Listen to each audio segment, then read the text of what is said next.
monsters. Ooh. How about this one, Mark? I'm listening. Scooby-Dooby-Doo, where are you? You got some work to do now. Scooby-Dooby-Doo, where are you? Obviously, Yeah. For you now. Come on, Scooby-Doo, I see you. You gotta live. You're not fooling me, 'cause I can see. Although I don't know what that really has to do with Halloween any more than peanuts in the Great Pumpkin patch, you know?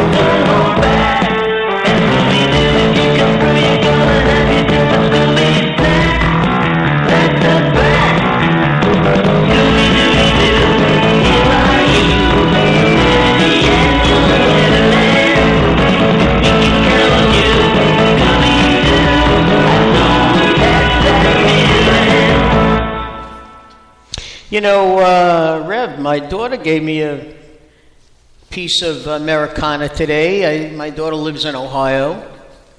And she said they don't celebrate Halloween the way we do in most states. It's, first of all, it's not done on the 31st.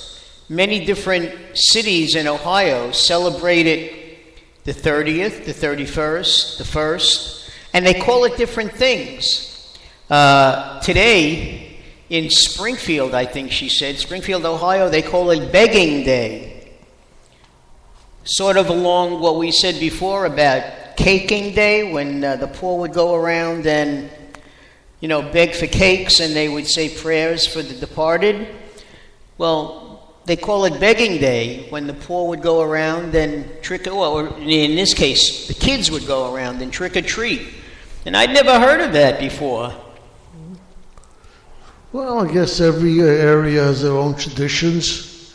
We have ours, you know. And No, but you figure this is, you know, within the United States, within America, you know, that it would be all the same, but I guess it's not. well, first thing, it's not an official, any kind of official holiday. It's not a work holiday. It's not a national holiday. You know, so anyway, I was thinking. We would like you, ladies and gentlemen, if you have any Halloween memorabilia or stories you would like to tell, remember the number is 646-595-3275. Make sure you're wearing your mask, your costume. I mean, you still have another 2.5 hours or so of trick-or-treating before midnight. Yeah, I think most of the good kids are home already right now. Well, usually at night it's the teenagers that come out. Yeah, that's true. But you know, I didn't have one trick-or-treater here. It helps, like shutting all the lights, closing all the doors. Well, I mean, I brought a little goodie bag over for your grandson. Thank you, I appreciate it. You know, just make sure that you don't get your fingers on it. You know, I'm not a big sweets eater, except for chocolate. I like chocolate. Oh, what do you think's in there? What? Yeah, Oh, he's in trouble. Nestle's Crunch. Oh, Only the good stuff. What are you talking about? Happy Halloween. And how? Happy, Leave happy. now while you still can. Leave now before Master finds you.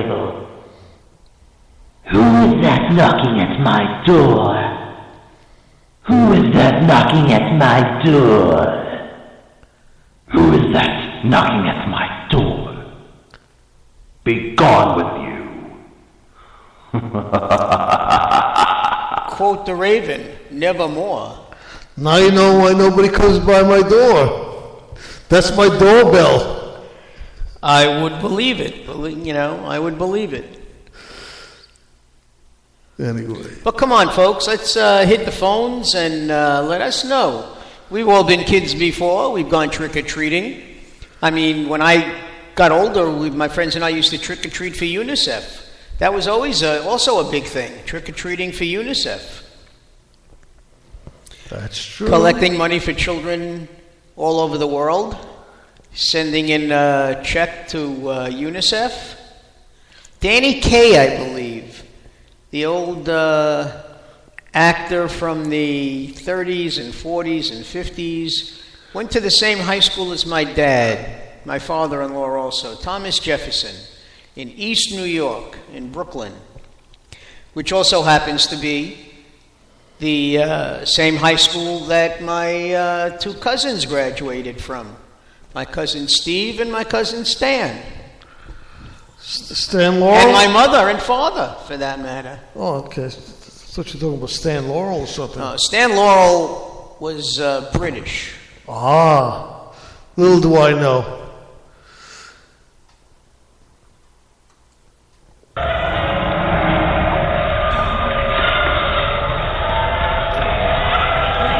You hear something? Yeah, what the heck is that? I don't know. Sounds like ghosts. Yeah, I don't know. Maybe it's Demonic spirits, maybe. Maybe we opened the doorway to hell, and we're looking in. I don't know. It sort of sounds like the noise that the wind makes every Passover when we open the door for Eliyahu, the angel, when he comes to drink his wine. You know, if he goes to a couple of houses and drinks that wine, he starts to sound like this. Yeah, you get a little drunk there. I think so too, yeah. Eliyahu Hanovi. Eliyahu the angel. Elijah, for those of you who may be unfamiliar with your Bible. You know, I'm thinking that maybe people just don't have the Halloween spirit anymore. You know? Well, what better time to make a fool of yourself but a week before Election Day, you know? Not even a week. And the politicians, just a few days. And the politicians are definitely making fools of themselves. Oh, they make fools of themselves all the time. Did you hear I mean, about- just look at what Chris Christie did the other day at a Sandy rally. Somebody asked him a question, and he literally put him down, told him to shut up and sit down. So I commented on Facebook that somebody should refresh Chris Christie's memory that in our Constitution we all have freedom of speech. But he was speaking at the time, and he shouldn't be interrupted. There is a question and answer period after where he puts out his written speech. Well, but you know something? This is a public figure who has aspirations of maybe going a little bit further.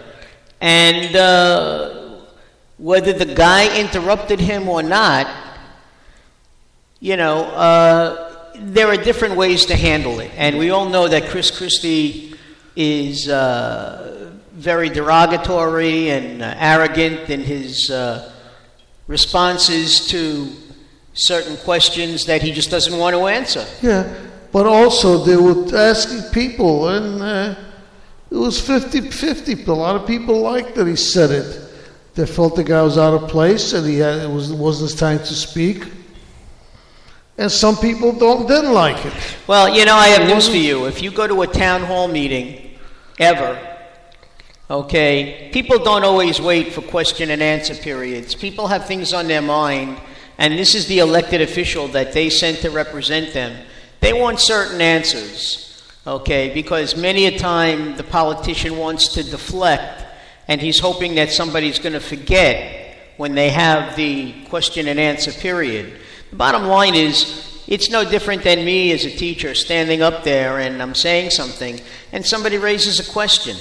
I'm not going to ignore him. Well, they raise their hand. They're not going to just yell out, "Hey, teacher!" No, when was the last time you were in a public school?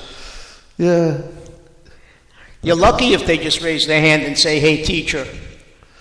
I don't know. But we're not here to discuss that. We're here to discuss Halloween. But I'm just curious. What's Christie wearing this year's Halloween custom? He can't be going as the blimp anymore. He lost a little bit of weight. Well, I don't know. You see, I don't like to, being what they call pleasantly plump myself. So am I. Well, I don't like to attack anybody's weight.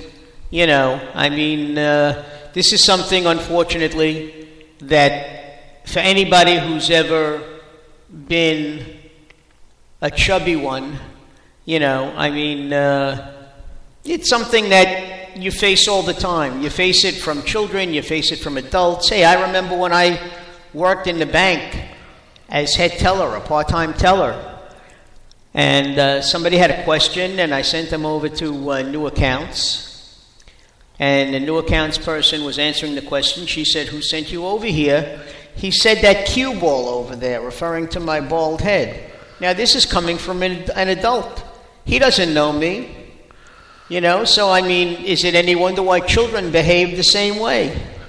What difference is it whether I'm bald or whether I'm pleasantly plump? Yes. It's nobody's business, and I'm the one that has to live with it. Remember that guy who called himself Q that called in? Yes, I do. I wonder if he's a cue ball. Well, no, you see, I would not say that. That's nobody's business, you know. And I wouldn't even look to make a joke of it. Well, you see, we have to learn to make jokes of ourselves. I'm considered Of ourselves. Of ourselves is one I'm thing. considered obese. Okay? So am I. So if I make fun of somebody else that's obese, it's not a big deal to me. No, you want to make fun of yourself, that's one thing. You don't make fun of somebody else because you have no idea why that person, I mean, for all you know, that person is undergoing chemotherapy and the medication, you know, if they're on a steroid, okay, steroids make you gain weight, That's okay? So, I mean, the bottom line is you're making fun of someone who's on a medication to get well. It's no fault of their own. You know, if you have a choice of putting on 30 or 40